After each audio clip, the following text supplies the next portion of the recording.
దిగాను ఫ్లైట్, దాని కస్టమ్స్ దగ్గర నించున్నాను. అండ్ దెన్ వాళ్ళు ఫింగర్ ప్రింటింగ్కి పెట్టమంటే ఫింగర్ ప్రింటింగ్కి పెడుతున్నాను, అదేమో డ్రైగా ఉంది నా హ్యాండ్స్.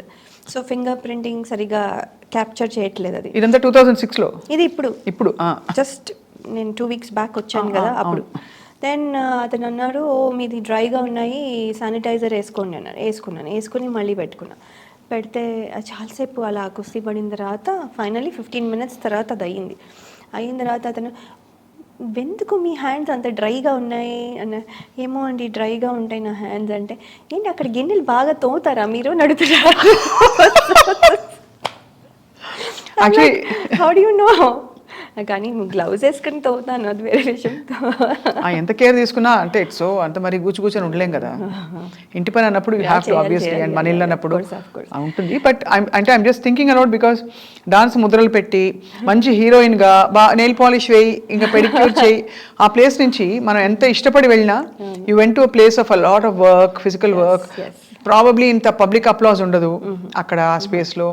ఇంటికి మీరు పరిమితం అయిపోతారు, అందరూ చేసేస్తున్నారు, మనం అయ్యో ఆగిపోయామనే ఫీలింగ్ ఉంటుంది. వీటన్నిటిని ఎలా డీల్ చేస్తారు లయ?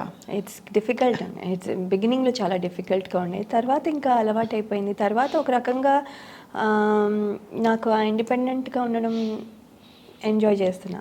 అంటే నేను నా పనులు నేనే చేసుకోవడం, ఎవరి మీద డిపెండ్ అవ్వకుండా. ఇప్పుడు మా డ్రైవర్ రాలేదు, టైంకి రాలేదు అంటే నేను అరవక్కర్లేదు.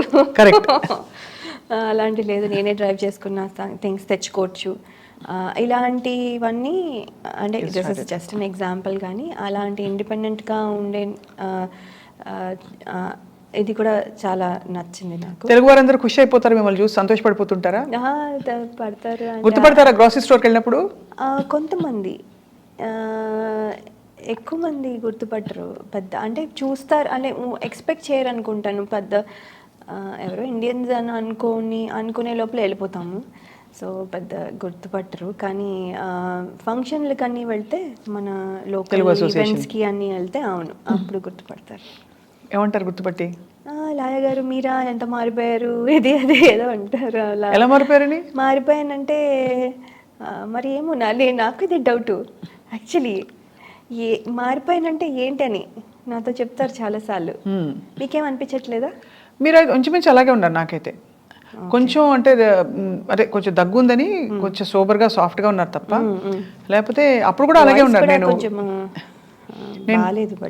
అదే బట్ TV9లో ఉన్నప్పుడు నేను చూశాను కదా, అది కొంచెం ఆనెస్ట్గా చెప్పాలంటే అబద్ధాలు చెప్పను, అందులో కెమెరా ఉంది కాబట్టి కొంచెం